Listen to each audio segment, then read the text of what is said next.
So, magandang umaga ulit o magandang tanghali o kaya naman ay magandang gabi. Kung anong oras man ninyo to pinapanood. So, shoutout tayo kay Bossing Shaina. Bossing Shaina ng Rayat. Naidana Rayat Palare. Rayat, Pampanga. Oh, puta na ito. Okay. Bossing Shy, ito yung unit mo. So, staccato. So, unboxing and testing na rin tayo kasi first time nating mag-unbox ng ganitong klaseng unit. First time kung makakahawak ng ganitong klaseng unit. Okay? So, ayan. Sa box niya, staccato build for heroes. Okay? So, ano to? 2011. Ayun pala, nakasulat. So, sa loob niya, may staccato, manual, then, so, meron siyang license card, no? Ayan. So, EMG. So, ibig sabihin, kasi yung EMG ang officially licensed may hawak ng official license ng staccato, okay? So, ibig sabihin, bumayad ang EMG sa Army Armament para igawa sila ng staccato. So, meaning, pag license card, yung mga details, markings, ano yan, yung font, kung saan nakalagay, kung gaano kalaki yung font, is kaparehas sa real steel. Okay? So, out of the box, meron siyang kasamang silica gel, solid metal magazine. Ang ganda ng magazine ito. Ang ganda ng base plate, oh. At kasi ang liit ng gradas ko, anak nang.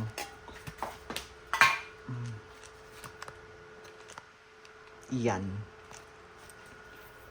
Ayun, no. So, high capa staccato. Tapos, ano to? So, may kasama siyang plate MOS. So, ano yung MOS? Modular Optic System. So, ito yung unit. Ito, nakikita nyo yan. Parang gatla na yan.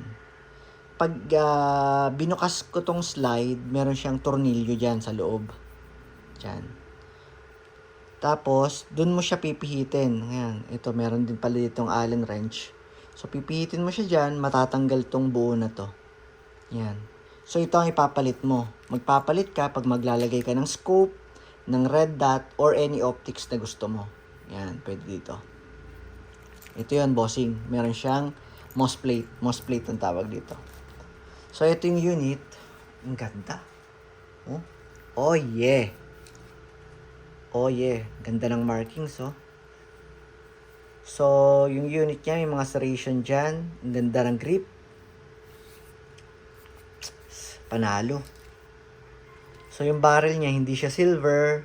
Para siyang, dark chrome. Ayan. May 9x19 na markings. May US flag. So, ayan, staccato. XC. Ito nga palang replica na to ay XC. Pag tinype nyo sa YouTube or sa Google, i-type nyo lang staccato XC. Ganito mismo yung makikita nyo. Ginaya nito yung staccato XC. So, meron siyang magwell. Tapos, ito yung texturized grip niya. Ayan. Tapos yun, no? Nakikita nyo, meron siyang tornilyo doon. Ibig sabihin, adjustable yung trigger.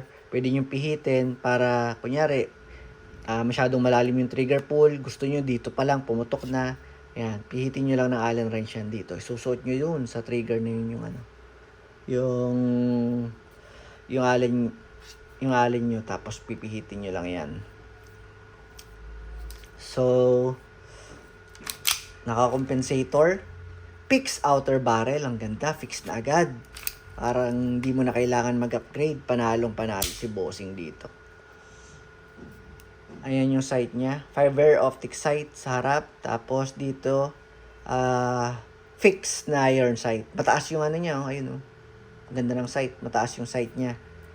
Naka-hammer pad protection na rin. Busog ang features. So, bossing, try nating ilub siya, no? So, 1911, 2011, high capa, staccato.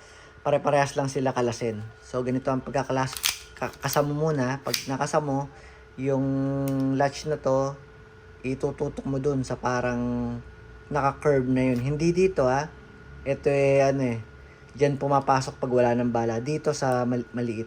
Yan. Pag nakatutok na siya, sa likod nun, meron bilog dito. Itutulak mo siya.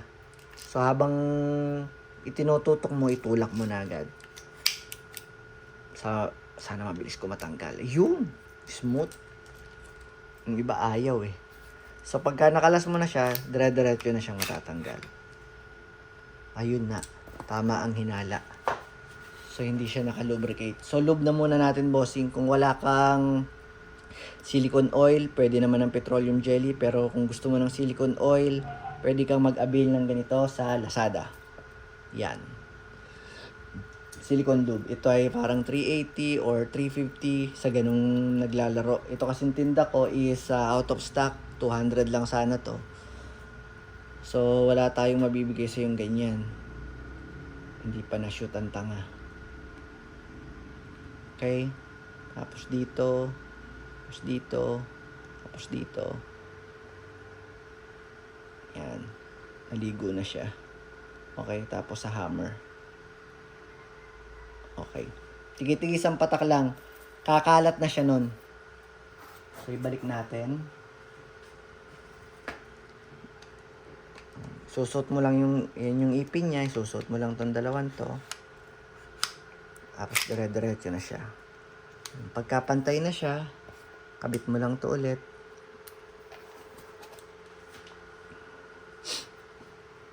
Sulitin na natin. Yan.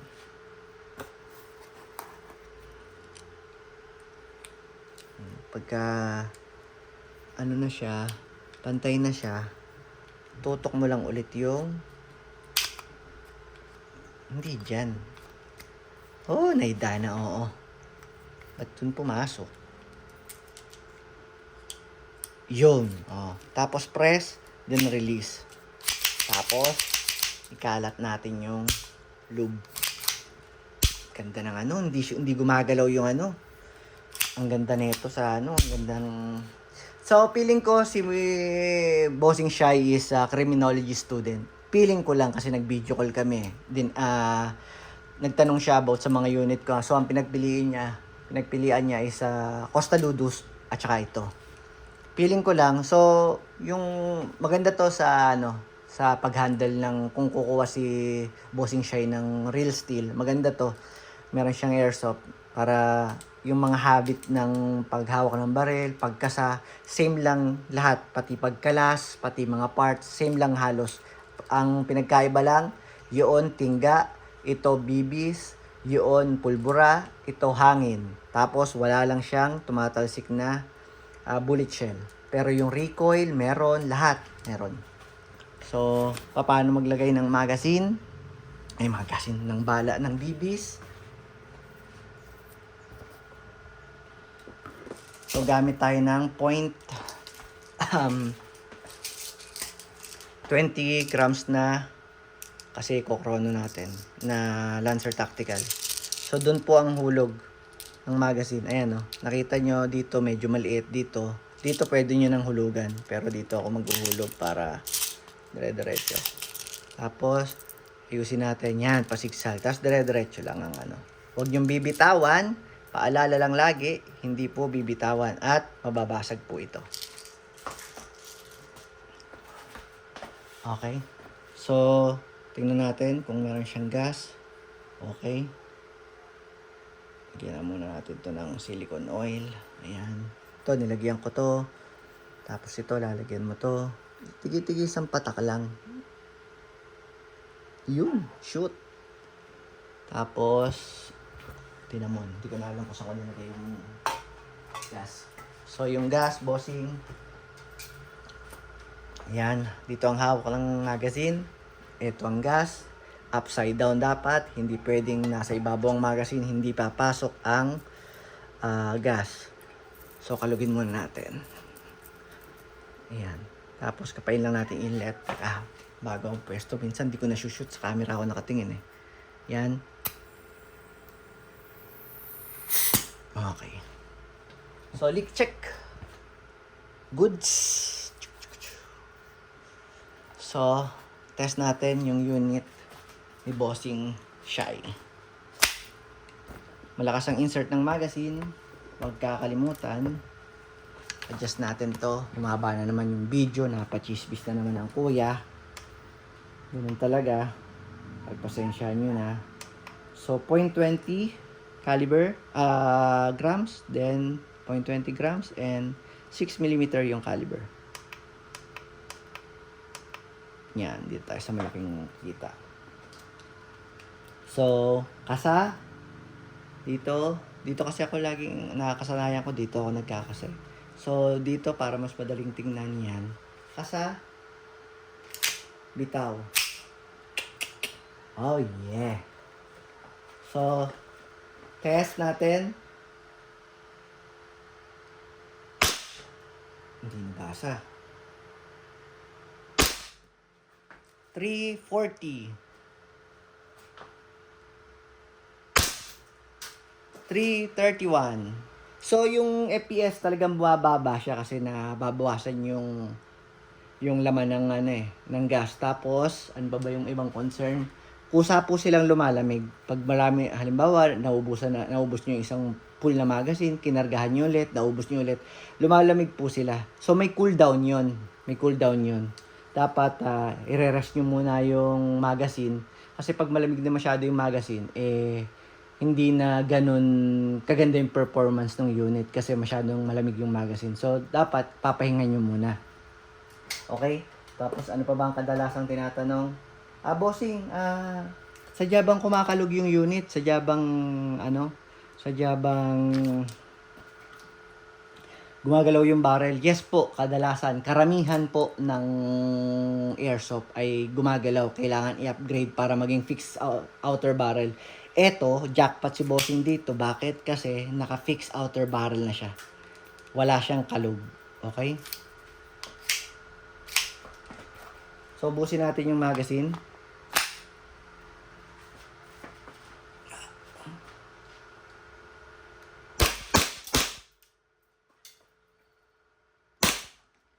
Ba?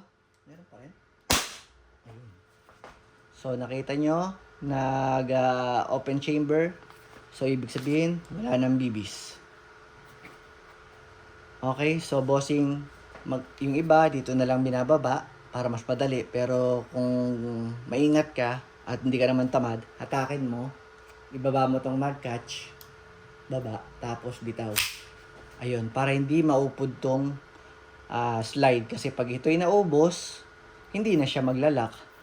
Hindi mo malalaman kung wala ng bala kasi putok pa rin siya ng putok. Okay, maraming salamat, Bossing Shy ng Arayat, Pampanga, Tacnaidana. Ayan. Naidana, Arayat. Bala mo. Artista rin. Mamakbong yan. Sige, Bossing. Thank you.